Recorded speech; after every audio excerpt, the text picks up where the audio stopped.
अब राबड़ी देवी जी इतना तो हम पढ़े लिखे नहीं है भाई, हमको उतना ज्ञान का भी नहीं है। लेकिन राबड़ी देवी जी हमको यह बताइए ना, लाज नहीं लगता है आप लोग को कभी? हिम्मत है तो दिखाओ प्रमाण।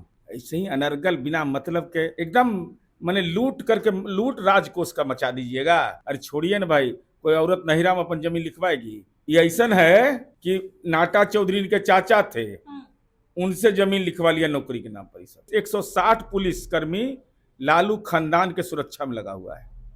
160 मैंने अब राजश्री यादव को भी सुरक्षा चाहिए। 59 पुलिसकर्मी या 50 पुलिसकर्मी केवल तेजस्वी यादव के सुरक्षा में है, इनको मारने का साजिश कर रहा है। कह रहे हैं बीजेपी और जेडीयू वाले करवा अरे सकते तो नम्मा बोलने में डर लग रहा है राबड़ी देवी? खरजितिया नहीं कर रही है क्या? हर माँ को चिंता होनी चाहिए बेटा का। आजकल हम देखते हैं कि इस सदिया के बाद वहाँ छठ बंद हो गया है। इधर हम नहीं देखे छठ होते लालू जी घर में। तेजस्वी यादव पिता लालू यादव हाजिर हो, ये तो सुनने में आपको लाजो नहीं लगता है? रिक्को सा थोड़ा सा राजनीति में निर्लज है आप लोग। नमस्कार, मैं प्रिया सिंह, आप देख रहे हैं द एक्टिविस्ट न्यूज। आपको बता दें, विधानसभा मॉनसून सत्र चल रहा था। इसमें जो है राबड़ी देवी मीडिया से बातचीत के दौरान कह रही हैं कि सम्राट चौधरी जो हैं वो गुंडा हैं, लड़की छेड़ते हैं। इन्हीं सब मुद्दों पे हम बातचीत करेंगे। हमारे साथ जेडीयू प्रवक्ता नीरज जी हैं, उनसे हम सीधे बातचीत करेंगे। क्या कहिएगा सर, इस तरह का जो है बयान दे रही है राबड़ी देवी? हिम्मत है तो दिखाओ प्रमाण। ऐसे ही अनर्गल बिना मतलब के ये लोग का हाल है रुदाली वाला। राजस्थान में कोई मरता है ना, तो काला कपड़ा पहन के औरत सबको बुलाया जाता है रोने के लिए। वही हाल है ये लोग का। काला कपड़ा पहन के सदन में आया, बृहस्पतो बार के एकदम गरहे चढ़ले है देह पर, तो राजनीतिक रुदाली हो गया है, भुकार पार के रो रहा है। ये हम नहीं बोल रहे हैं। अब बताइए, ये आदमी भाषण दे रही है। अब राबड़ी देवी जी इतना तो हम पढ़े लिखे नहीं है भाई, हमको उतना ज्ञान का भी नहीं है।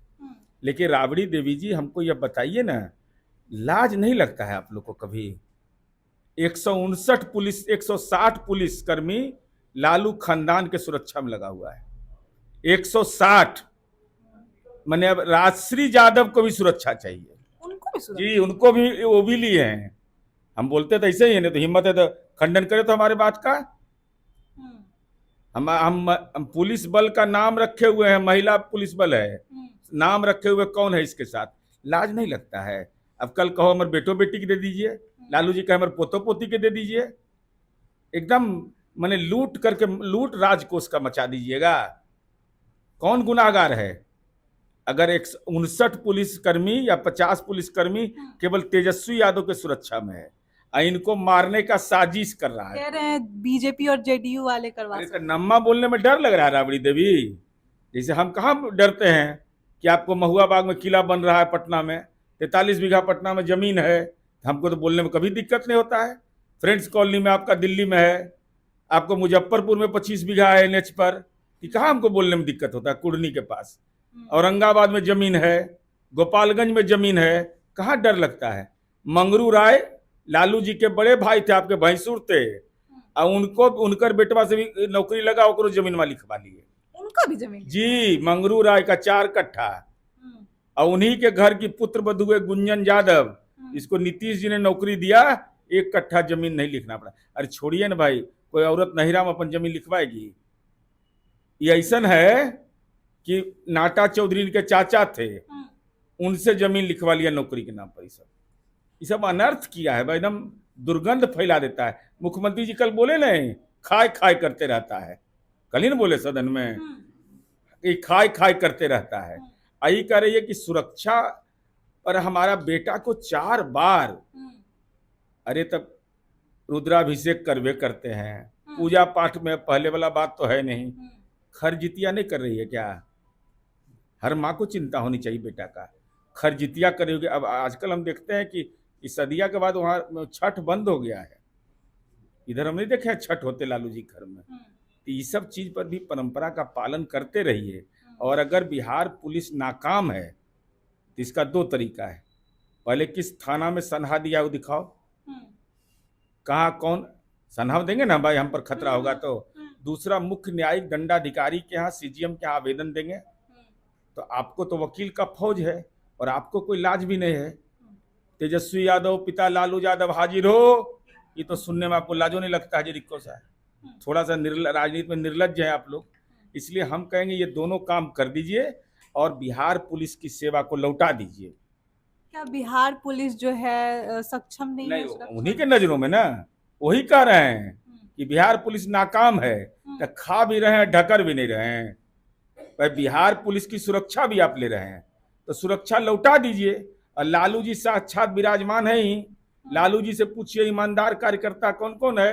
और लाठी में सरसों तेल पिला के और सबको गाड़ी पर बैठा के जाइए, लेके समर्पित कार्यकर्ता रहेगा, तो कार्यकर्ता से बड़ा पूंजी कौन होता है। अरे जमीन उसको नहीं है ना दीजिएगा, और तो उसको कुछ आप देने लायक है नहीं, टिकट भी नहीं है दीजिएगा, तो बेचारा कम से कम यहू सुख ले लेगा। लठिया लेके घूमेगा तो आपके साथ। अब बिहार पुलिस को लौटाओ। अगर बिहार पुलिस के रहते कोई धमकी दे रहा है और सुरक्षा पर खतरा है, तो आपसे बड़ा फरेबी राजनीति में कोई नहीं हो सकता। एसआईआर पे लगातार विपक्ष बोल रही है, क्या कुछ कहेंगे? सदन में भी इसको लेके बार बार मांग उठी है। अब कहे नहीं कि इतना अज्ञानी विपक्ष से हमको भेंटे नहीं हुआ था। 16 साल मेरा विधायी जीवन का हो गया, हमने कभी नहीं देखा इस ढंग का कृत्य करते हुए। मनोज झा तो कह रहे हैं कि वोट काटने के नहीं साथ बोल रहे हैं, हम बोल रहे हैं ना हाँ, कि इसका बिहार से क्या लेना देना है। ये सुप्रीम कोर्ट में मामला है, तो बिहार सरकार का इससे क्या लेना देना है। चुनाव आयोग तो हम है नहीं, चुनाव आयोग के प्रवक्ता तो सरकार होती नहीं है। क्या मतलब है विधायिका को बाधित करना। कह तो रहे हैं कि चुनाव आयोग जो है एनडीए के इशारों पे नाच। अब इस सब बोलने में डर लगता है सुप्रीम कोर्टवा में। सब सुप्रीम कोर्ट में बोलिए ना, हलफनामा दायर करके बोलिए। और जिस ढंग की भाषा का इस्तेमाल विपक्ष कर रहा है, यह बिल्कुल दुखद है, पीड़ाजनक है। अब उसके बावजूद आपको एसआईआर पर क्या बोलिएगा। मैंने मरल आदमी के नाम रहना चाहिए वोटर लिस्ट में।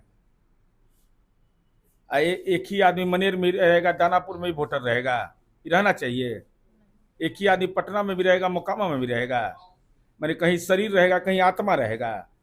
तो अगर ये फिल्टर यादव तो पुष्टि कर रहे हैं ना कि ये फरेब तरीके से किया जा रहा है। तो बूथ लेवल एजेंट काहे बहाल किए, बूथ लेवल एजेंट काहे के लिए बहाल कर दिए। लाज नहीं लगता है बोलने में। करना कुछ, कहना कुछ, इस सब का खुलासा करने वाले हैं। चलिए, हमारे साथ बातचीत करने के लिए नीरज जी थे। फिलहाल के लिए इतना ही। आगे की खबरों के लिए बने रहें, देखते रहें द एक्टिविस्ट न्यूज़। धन्यवाद।